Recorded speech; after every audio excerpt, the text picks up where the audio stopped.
हरे कृष्णा। आज हम बात करेंगे क्या सिद्धि से पहले श्रद्धा आवश्यक है। तो आज हम कहानी सुनते हैं एक राजा और एक मंत्री की। एक बार ऐसा हुआ कि एक बहुत आवश्यक राज कार्य के लिए राजा ने अपने मंत्री को बुलाया।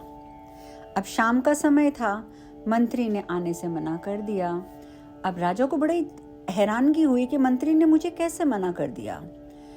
तो राजा को ने सोचा कि अच्छा तो यही होगा कि मैं खुद ही चला जाता हूँ और मैं जाकर देखता हूँ कि आखिर मंत्री कर क्या रहा है जो उसने आने से मना कर दिया।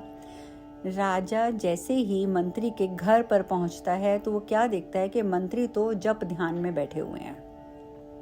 अब राजा आया, राजा वहां बैठा, पर मंत्री तो हिला ही नहीं। मंत्री अपना आराम से अपना जो ध्यान कर रहा था वो करता जा रहा था। राजा वहां इंतजार करता रहा। आखिर जब मंत्री का जब खत्म हुआ तो मंत्री उठा, उसने प्रणाम किया। तब राजा ने पूछा, भाई तुम ऐसा कौन सा महत्वपूर्ण काम कर रहे थे, या ऐसी कौन सी महत्वपूर्ण तुम जाप कर रहे थे कि तुमने मेरी भी उपेक्षा कर दी। तुमने ये भी नहीं सोचा कि राजा आया है तो मैं मिल उठ के स्वागत कर लूं। मंत्री ने कहा, महाराज मैं गायत्री का जप कर रहा था, और जब हम गायत्री का जप करते हैं तो ये जप ऐसा है कि जो लोक परलोक में कल्याण के सारे साधन जुटाता है और इसका फल भी बहुत बड़ा होता है। तो इसीलिए मैं तन्मय होकर उपासना कर रहा था, और मैंने यही मुझे ये लगा कि मुझे इस समय अपने आप को बीच में नहीं उठाना चाहिए। अब राजा को भी लालच आ गया। राजा ने कहा, भी अगर ये इतना ही अच्छा मंत्र है, इतना ही अच्छा जाप है, तो मैं भी सीख लेता हूँ। सीखने में क्या हर्ज होता है, कुछ तो मैं करूँगा ना। पर मंत्री कहते हैं कि महाराज आप सीख लीजिए, सीखने में कोई परेशानी नहीं है, पर आपको उतना लाभ नहीं मिलेगा जितना मुझे मिल रहा है। क्यों? क्योंकि श्रद्धा और विश्वास के बिना कोई मंत्र फल नहीं देता।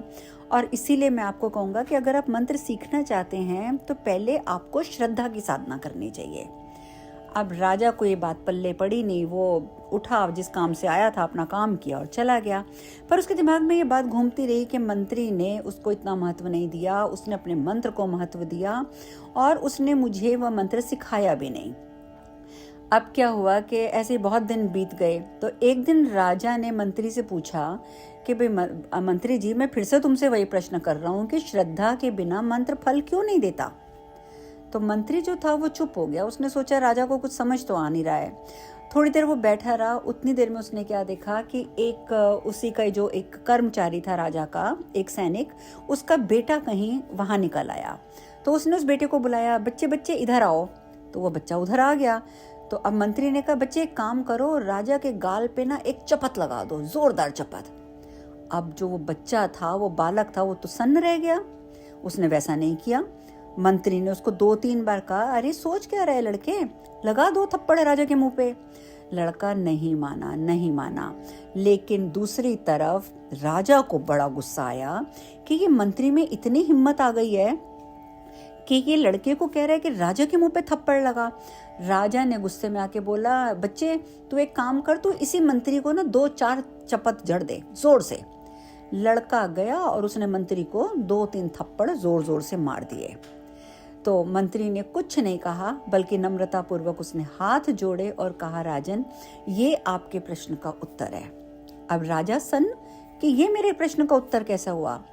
मंत्री ने कहा, देखिए महाराज, ये लड़का आया जब दरबार में, लड़के को मैंने कहा कि आपको थप्पड़ मार दे, लड़के ने मेरा कहना नहीं माना। लेकिन जैसे ही आपने कहा कि मंत्री को 2 थप्पड़ मार दे, तो इसने मुझे 2 थप्पड़ मार दिए। मंत्रों की भी महाराज यही बात है कि वे सिर्फ श्रद्धावान और सत्य पात्र की ही इच्छा पूरी करते हैं। इसीलिए मंत्र जाप करने से पहले उसमें श्रद्धा रखना बहुत जरूरी है, तभी वो आपका काम करेंगे। जैसे इस बच्चे ने आपको अधिकारी माना आज्ञा देने का, मुझे अनधिकारी माना, उसी प्रकार से मंत्र भी हैं। तो इसीलिए महाराज मैंने आपको कहा था कि पहले आप अधिकारी बनिए, पहले आप श्रद्धा रखिए, फिर आप मंत्र जाप कीजिए, और तब आपको ये मंत्र जाप फायदा देगा। अब आपको मेरी बात समझ आई कि मैंने क्यों बोला है कि आपको श्रद्धा सदाचार इसकी पहले साधना करनी चाहिए, मंत्र साधना बाद में। अब जाकर राजा को सारी बात समझ आई और वो बहुत खुश हुआ। उसने मंत्री को बहुत सा इनाम भी दिया।